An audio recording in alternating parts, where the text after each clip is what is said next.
The first thing I noticed wasn't that my children had decided I should leave my home. It was that they had folded my shirts better than I ever had. At 80 years old, that simple kindness hurt more than an argument could have. The old brown suitcase rested beside my bedroom door, zipped shut, waiting for me like a silent answer to a question I had refused to ask for years. I stood there with my hand on the doorknob, wondering when my own life had become something other people could neatly pack away. If you've ever believed that providing for your family was the same as loving them, stay with me. Before these memories are finished, you'll understand why the heaviest suitcase in a person's life is never the one they carry in their hands. I know because I spent 53 years believing I was a good husband and father simply because I never missed a day of work. I built 2 successful construction companies, paid for 3 college educations, and never let a single bill remain unpaid. Yet when my children packed that suitcase, I realized they were moving a stranger, not a father they truly knew. People admired my discipline. My neighbors called me dependable. My employees respected me because I arrived before sunrise every morning, even through snowstorms that buried the roads. What nobody saw was the empty chair beside my wife every anniversary dinner I missed because another contract demanded my attention. They never saw my son looking into the crowd during his high school graduation, searching for my face while I stood inside an unfinished office building arguing over blueprints. They never heard my daughter quietly tell her mother, "Dad always says next time." Next time became the favorite lie of my life. I remember one October afternoon in 1989. My youngest daughter stood in the driveway holding a small red suitcase almost as big as she was. She wanted me to drive her to her first school camping trip. She had waited by the front door since 6 in the morning, wearing that oversized yellow raincoat she insisted made her look like an explorer. At 6:45, my phone rang. A supplier had made an expensive mistake. Thousands of dollars were at risk. I looked at my watch, then at my daughter. "I'll take you next year," I said. "There isn't a next year," she whispered. I heard the words.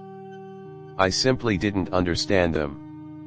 5 years later, my wife asked if I could take one weekend away from work for our 25th anniversary. She had already packed a small suitcase for both of us and placed it by the door. I promised her I would leave after one final meeting. The meeting became another project. The project became another year. The suitcase gathered dust until she quietly unpacked it herself. She never mentioned that trip again. When she became ill at 68, I convinced myself there would still be time after her treatments. Hospitals have a strange smell that never leaves your memory. Antiseptic. Coffee. Fear. I still remember watching the heart monitor blink while answering business calls in the hallway because I believed responsibility couldn't wait. One evening she looked at me with eyes that had grown too tired for disappointment. "I never wanted more money," she said softly. "I wanted more of you." She closed her eyes. Those were the last complete words she ever spoke to me. After the funeral, I worked even harder. An empty house is easier to avoid than to live inside. My children visited less each year. Birthdays became phone calls. Holidays became short lunches filled with polite conversations about weather, traffic, and medication. We had become experts at speaking without saying anything that mattered. I blamed modern life. I blamed busy schedules. I blamed distance. I never blamed myself.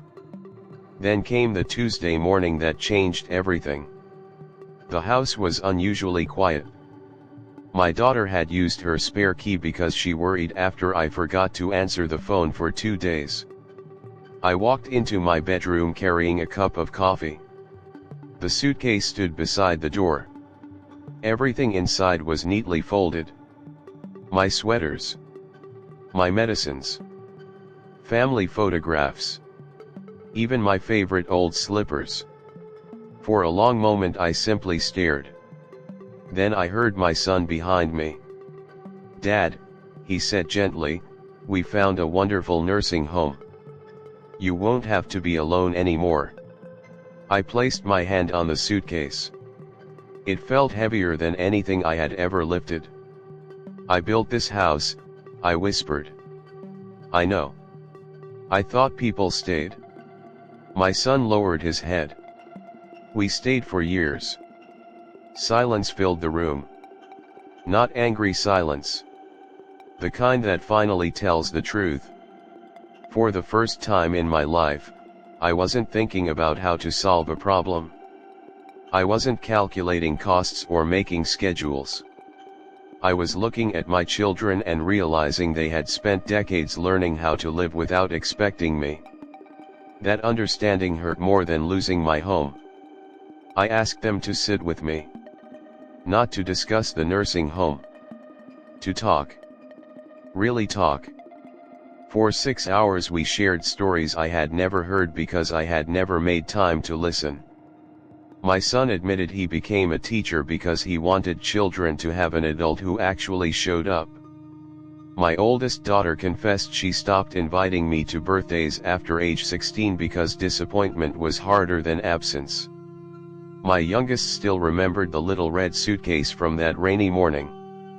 "I kept waiting for next year," she said. There was no accusation in her voice anymore. Only exhaustion. That was somehow worse. People think regret arrives like lightning. It doesn't. It settles quietly into the empty spaces where memories should have been. The suitcase beside my door stopped being luggage that day. It became a mirror. It showed me that every promotion, every overtime shift, every missed dinner had been another shirt carefully folded into a life I thought I was protecting while slowly abandoning the people inside it. I did move into the nursing home 3 months later. Not because my children forced me. Because my body could no longer manage the stairs safely. But something changed before I left. Every Wednesday became family day. No excuses. No business. No rushing. Sometimes we played cards. Sometimes we argued about old baseball games. Sometimes we simply watched birds outside the window without speaking. For the first time, silence no longer felt empty. It felt shared. If you're telling yourself you'll make time after one more promotion, one more project, one more year, ask yourself a question I wish someone had forced me to answer at 40 instead of 80. Who is quietly unpacking hope while you promise them tomorrow? Tomorrow is a dangerous word. It sounds generous. It often becomes permanent. I still own that old brown suitcase. The leather is cracked now, and one zipper no longer closes properly. Visitors assume it reminds me of leaving my home. They're wrong. It reminds me of finally arriving where I should have been all along. Not in a house. Not at work. With the people who had been waiting for me since the beginning. The suitcase is still packed. But this time, it carries no regrets. Only the time I have left. And I never leave it unopened.